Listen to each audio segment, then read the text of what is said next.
Guys, स्वागत है आपका मेरे चैनल सरकारी बाबू में। तो गाइस, नवोदय विद्यालय समिति की जो वैकेंसीज हैं इसके बारे में थोड़ी सी डिटेल चर्चा करेंगे for a post of assistant section officer ASO। तो गाइस, जैसा कि इसका हेडक्वार्टर जो है ये नियर बाय माई हाउस है ना, sector 62 Noida, and I live reside near by it.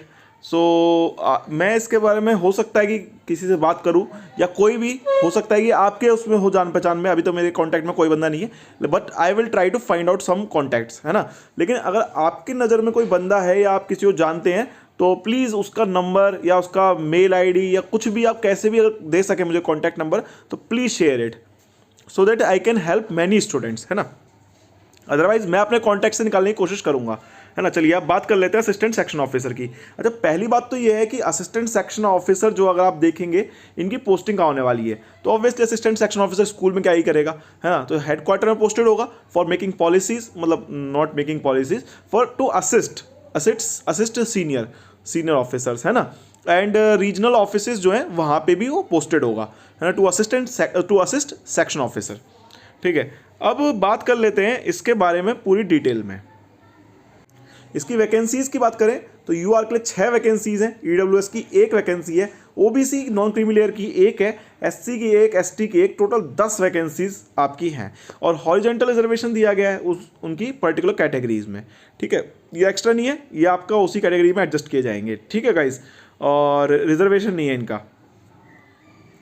अच्छा, नेचर ऑफ डिसेबिलिटीज़ जो हैं ये लोग आइडेंटिफाइड है ना, इन पोस्ट के लिए एलिजिबल, अप्लाई करने के लिए एलिजिबल हैं। और ये लोगों का रिजर्वेशन है, इनका रिजर्वेशन है उनकी पर्टिकुलर कैटेगरी में।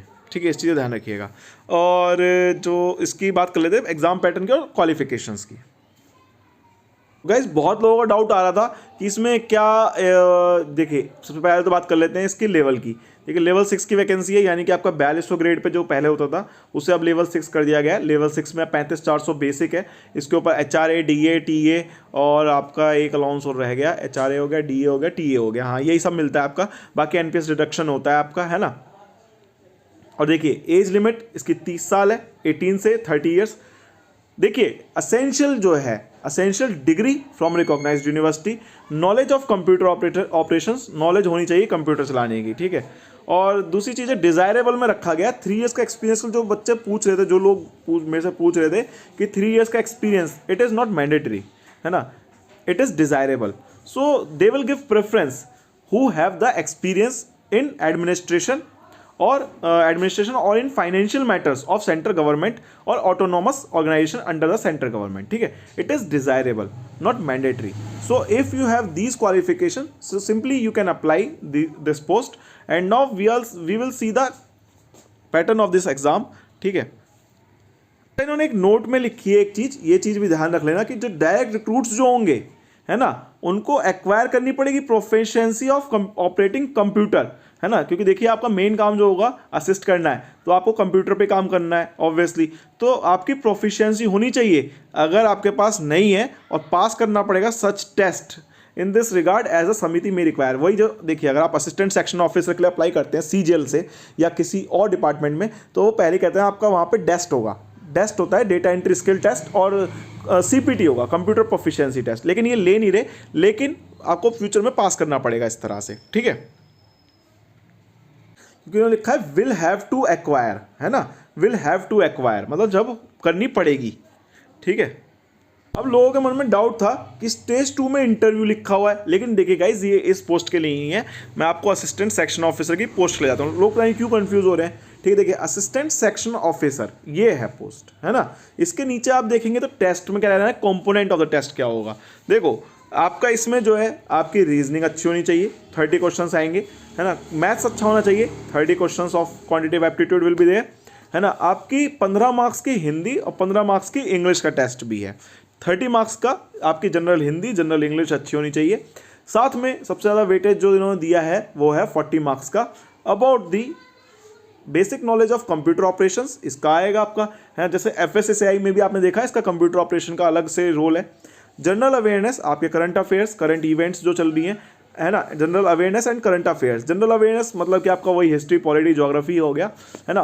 और करंट अफेयर्स में करंट इवेंट्स जो अभी चल रहे हैं फिलहाल में। और फिर सबसे इंपॉर्टेंस दिया इन्होंने पॉक्सो एक्ट को, है ना। पॉक्सो एक्ट जो है आपको पता ही है कि जो सेक्सुअल अब्यूज़ के खिलाफ होता है, यूज़ जो कि 18 ईयर्स की नीचे की लोगों के लिए होता है ना। RTI एक्ट 2005 के बारे में आपको अच्छी नॉलेज होनी चाहिए। As a assistant section officer you just have to give the reply for RTIs, है ना, जो भी आएंगी आपके पास। तो RTI एक्ट 2005 की अच्छी नॉलेज होनी चाहिए। साथ में लीगल एप्टीट्यूड, है ना, कि अब देखिए आप असिस्टेंट सेक्शन ऑफिसर हैं, मे बी आपको एडमिनिस्ट्रेशन में डाल दिया जाए, है ना।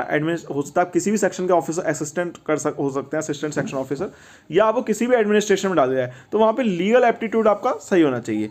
साथ में जो सर्विस रूल्स होते हैं और एस्टेब्लिशमेंट रूल्स होते हैं एडमिनिस्ट्रेशन के, उनकी आपको अच्छी नॉलेज होनी चाहिए। तो ये 40 मार्क्स में काफ़ी सारी इन्होंने चीज़ें कवर करी हैं और मैक्सिमम वेटेज भी इसी का ही है। तो आपको थोड़ा सा पढ़ना पड़ेगा to take a lead from others who are preparing for this post, है ना। आपको पता है एक अच्छी पोस्ट है ये, लेवल 6 की नौकरी है ना। लेवल 6 में 35,400 आपकी बेसिक बनती है और अराउंड इसकी सैलरी जो बनती है आपको पता है DA अभी 31% हो चुका है ना। और आपका जो HRA है वो 27% है ना। आने वाले समय में ये भी 30% हो जाएगा, जैसे ही 50% के ऊपर DA जाएगा। तो काफ़ी इसके अच्छे अलाउंसेस होने के वजह से एक ये मतलब हाई डिमांड पोस्ट बन जाती है। अराउंड इसके 70,000 इसकी सैलरी बनती है ग्रॉस, NPS वगैरह कटने के बाद थोड़ा सा कम हो जाती है ना। तो इतनी अच्छी पोस्ट के लिए कंपटीशन काफ़ी टफ होने वाला है, क्योंकि any graduate can apply for this post. So आपको इस चीज़ को ध्यान में रखना है और उसी के हिसाब से आपको तैयारी करनी है। तो आई होप आपको सब चीज़ें इसमें क्लियर हो गई होंगी कि क्या इसका सिलेबस है। डिटेल्ड सिलेबस आपको पता चली गया है ना। फीस के बारे में बात करें तो इसकी फीस आपको पता ही है कि इसकी फीस 1000 रुपीज़ है ना, for the post of all post like stenographer, junior secretariat assistant and junior secretariat assistant and assistant section officer. For all these posts you just have to pay 1000 rupees, है ना। For other post like mass helper, multitasking stuff, you just have to pay 750 rupees. So and the process of this examination has been started, so you can apply directly from this website. And last date is 10th Feb. So apply it earlier so that at the end moment sometimes server error occurs. So keep it in mind and apply it first.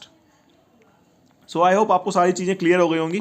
फिर भी आपके मन में कोई doubt है या कुछ भी है तो आप नीचे कमेंट सेक्शन में टाइप कर सकते हैं and I will definitely answer it. And if you are new to this channel just like this video and subscribe to the channel. Thank you guys.